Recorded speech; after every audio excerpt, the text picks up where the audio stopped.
சபரிமலைக்குச் செல்லும் ஐயப்ப பக்தர்கள் அனுஷ்டிக்க வேண்டிய விரத முறைகள்.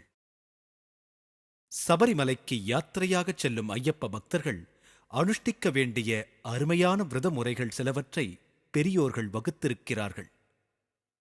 தர்மசாஸ்தா எழுந்தருளியுள்ள சபரிமலை அமைந்துள்ள இடம் காடுகள் நிறைந்தது. சிங்கம், புலி, கரடி போன்ற கொடிய காட்டு மிருகங்கள் வாழும் இடம் அது.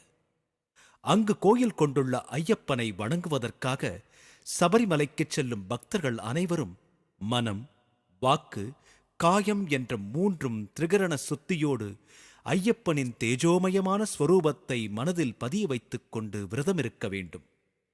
ஐயனை தரிசிக்கச் செல்பவர்கள் விரதம் மேற்கொண்ட பின்பே ருத்ராட்ச மாலையை அணிந்து கொள்ள வேண்டும்.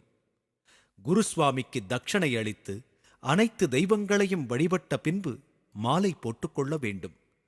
ருத்ராட்சம் அல்லது துளசிமணி மாலையை அணிந்து கொள்ளலாம். மாலை அணிந்தது முதல் நெறிமுறைகளை தவறாது கடைபிடிக்க வேண்டும். சனிக்கிழமை மற்றும் கார்த்திகை முதல் தேதி மாலை அணிவது விசேஷமாகும். மாலை அணிந்து கொண்ட பின்பு ஆலயத்தை வலம் வந்து தேங்காய் உடைக்க வேண்டும்.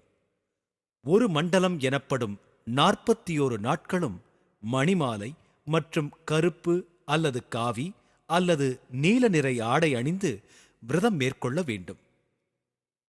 குருசுவாமி சபரிமலைக்குச் செல்ல இருக்கும் பக்தர்கள் முதலில் குருசுவாமியிடம் விண்ணப்பித்துக் கொள்ள வேண்டும்.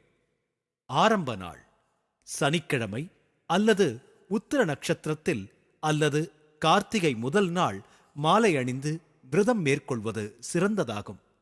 விரத ஆரம்ப நாளன்று காலையில் உபவாசமிருந்து கோயிலில் வழிபாடுகள் செய்து ஐயப்ப சுவாமிக்கு முன்பு ஐயப்ப சரணத்தை 3 முறைகள் சொல்லி குருசாமியினால் மாலையை கழுத்தில் அணிந்து கொள்ள வேண்டும்.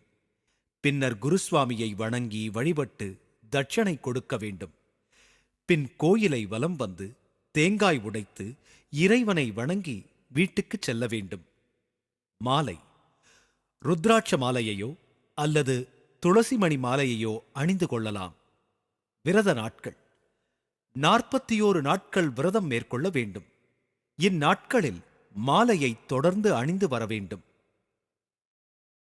கருப்பு அல்லது காவி அல்லது நீல நிற ஆடைகளையே அணிந்து வர வேண்டும். செருப்பு, கட்டில், மெத்தை முதலியவற்றை பயன்படுத்துவதை தவிர்க்க வேண்டும்.